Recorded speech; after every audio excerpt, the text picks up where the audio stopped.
नमस्ते दोस्तों। आज समझिएगा भारत का भूगोल एक सामान्य परिचय। भारत के बारे में जानने की कोशिश करेंगे आज।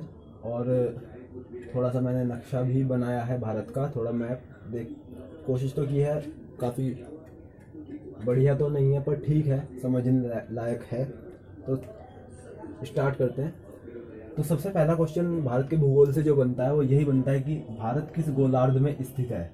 तो आंसर हो जाएगा उत्तरी पूर्वी गोलार्ध।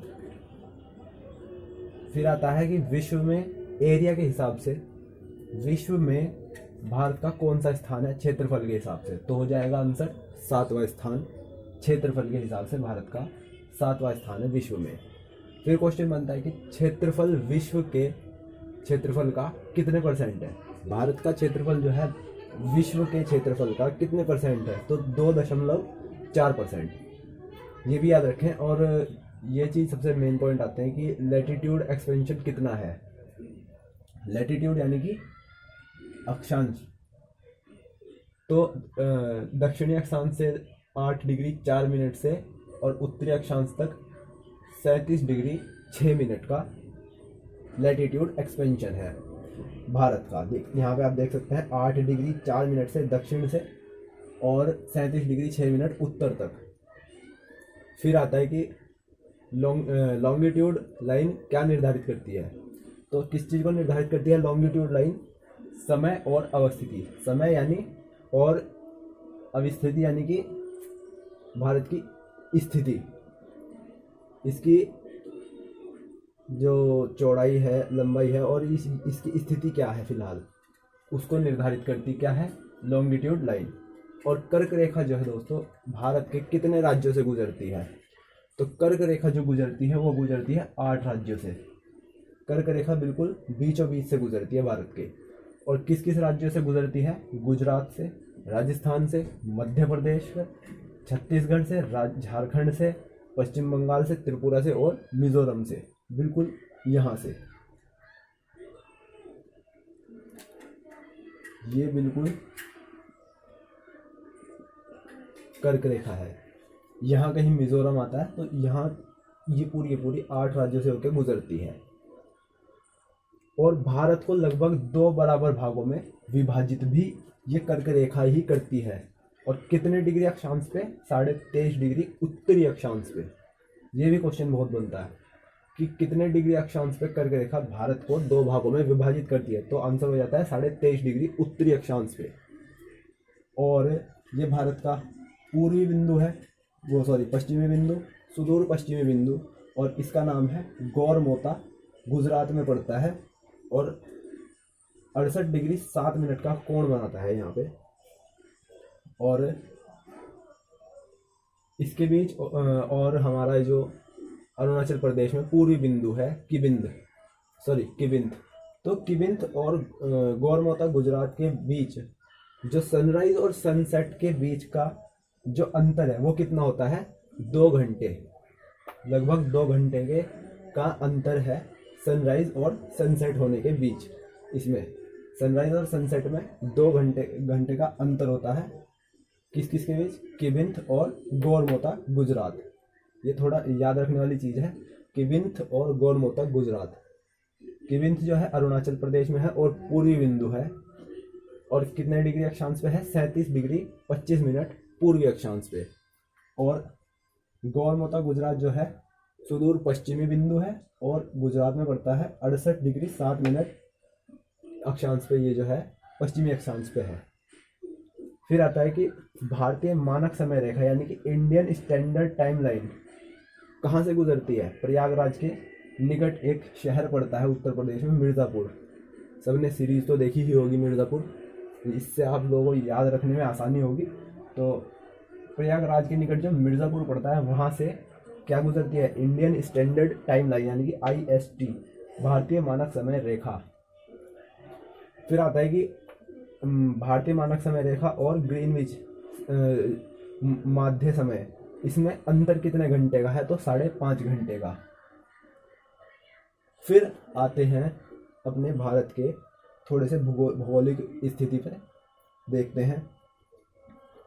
भारत का उत्तरतम बिंदु कौन सा है। इंदिरा कॉल। क्या बोलते हैं इसको, इंदिरा कॉल।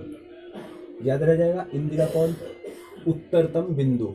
फिर आता है भारत का सुदूर दक्षिणतम बिंदु, यानी कि जो सबसे ही ज्यादा दक्षिण में है वो कौन सा है, इंदिरा पॉइंट। और कहाँ पड़ता है ये, अंडमान निकोबार द्वीप समूह के बिल्कुल लास्ट में, यहाँ नीचे इंदिरा पॉइंट।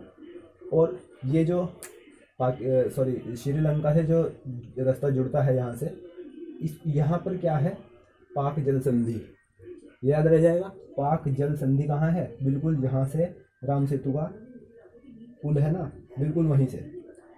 फिर अगर कोई पूछे, ये तो हो गया सुदूरतम दक्षिणतम बिंदु जो सबसे दूर है।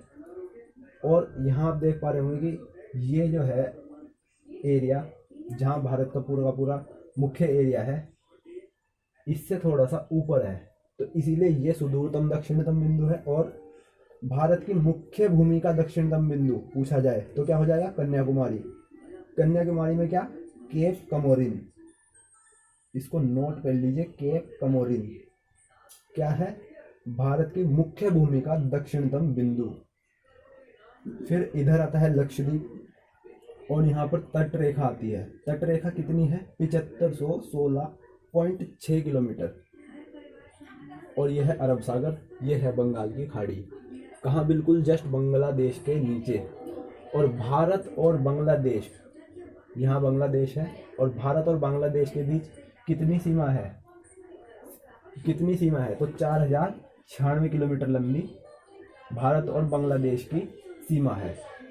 और ये है म्यांमार। म्यांमार के साथ भारत की कितनी सीमा लगती है, 1643 किलोमीटर, 1643 किलोमीटर लंबी सीमा लगती है भारत की और म्यांमार की। फिर आते हैं ऊपर, फिर यहीं पर आ जाता है चीन। भारत और चीन की कितनी सीमा है, 3488 किलोमीटर, 3488 किलोमीटर। फिर आते हैं अपने नेपाल पे और भूटान पे। नेपाल की भारत के साथ कितनी सीमा लगती है, 1751 किलोमीटर, और भूटान की 699 किलोमीटर। फिर आपको मैं दिखाऊँ इधर, अफगानिस्तान यहाँ पड़ता है, और अफगानिस्तान की कितनी सीमा लगती है भारत के साथ, 106 किलोमीटर। और पाकिस्तान की कितनी सीमा लगती है भारत के साथ, 3323 किलोमीटर। और ये जो अपना भारत का पूर्व से पश्चिम तक कितना विस्तार है, 2933 किलोमीटर का एरिया है। और दक्षिण से उत्तर से दक्षिण तक 3214 किलोमीटर। तो यहाँ तक जो है सभी को क्लियर है ना ये सब चीज़। तो चलिए फिर आगे स्टार्ट करते हैं, मैं इसको मिटा देता हूँ। अब समझिए जो सब अंतर्राष्ट्रीय जो सीमाएं हैं हमारी, अंतर्राष्ट्रीय सीमाएं, वो कौन कौन सी हैं। मुख्य 3 सीमाएं हैं, रेड क्लिफ रेखा, मैकमोहन रेखा और डूरंट रेखा, ठीक है ना। और यहाँ ये समझिए मोटी मोटी बात, रेड क्लिफ रेखा जो है कितने देशों से अंतर्राष्ट्रीय सीमा बनाती है, 5 देशों से। मैकमोहन रेखा 1 देश से, और डूरंट रेखा भी 1 देश से। अब समझिए कि कौन से देश से कितनी सीमा बनाती है। तो रेड क्लिफ रेखा जो है 5 देशों से सीमा बनाती है, पाकिस्तान, नेपाल, भूटान, म्यांमार, बांग्लादेश। पाकिस्तान, नेपाल, भूटान, म्यांमार और बांग्लादेश, इन 5 देशों से जो है रेड क्लिफ रेखा अंतर्राष्ट्रीय सीमा बनाती है। और रेड क्लिफ रेखा का नाम रेड क्लिफ ही क्यों पड़ा, ये बताता हूँ। विभाजन, जब भारत का और पाकिस्तान का विभाजन हुआ 15 अगस्त 1947 को, तो उसके बाद 17 अगस्त 1947 में ये सीमा खींची गई थी, अंतर्राष्ट्रीय सीमा। और इसका निर्धारण किसने किया था, बॉर्डर कमीशन ने। और इस बॉर्डर कमीशन के जो अध्यक्ष थे वो थे सिरिल रेडक्लिफ, ब्रिटिश शासन से ही थे। सिरिल रेडक्लिफ, इनका नाम याद रखें, सिरिल रेडक्लिफ। और इन सिरिल रेडक्लिफ के नाम पे ही इस रेखा का नाम रखा गया, रेडक्लिफ रेखा। फिर आती है मैकमोहन रेखा, ये चीन के साथ जो है अंतर्राष्ट्रीय सीमा बनाती है। और कितने किलोमीटर की, 3488 किलोमीटर। मैंने आपको शायद वो भूल गया मैं, रेडक्लिफ रेखा जो है पाकिस्तान के साथ 3323 किलोमीटर की सीमा बनाती है।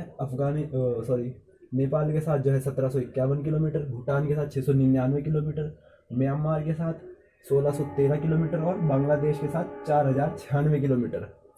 फिर आपकी मैकमोहन रेखा जो है चीन के साथ अंतर्राष्ट्रीय सीमा निर्धारित करती है 3488 किलोमीटर की। और मैकमोहन रेखा का नाम मैकमोहन रेखा कैसे पड़ा? हेनरी मैकमोहन के नाम पे। ये भी ब्रिटिश शासन से ही थे। और जो है 27 अप्रैल 1914 को शिमला समझौता हुआ था। यहाँ शिमला पड़ता है ना, तो शिमला समझौते में चीन और भारत के साथ ये अंतर्राष्ट्रीय सीमा खींची गई, जिसको मैकमोहन रेखा कहा गया। और हेनरी मैकमोहन इसके निर्धारण करता थे, तो इन्हीं के नाम पे मैकमोहन रेखा इसका नाम रखा गया। और इस सीमा को दोनों देशों ने जो है पूरी तरह से स्वीकार किया। फिर आती है आपकी डूरंड रेखा, और ये जो है अफगानिस्तान के साथ 106 किलोमीटर की अंतर्राष्ट्रीय सीमा बनाती है। तो यही था इसमें भारत का मोटा मोटा मेन परिचय, एक सामान्य परिचय। तो मैंने जो है आपके हर एक क्वेश्चन का जो आपका पेपर में आपको फंस सकता है, आपको मिल सकता है, उसका जवाब देने की कोशिश की है।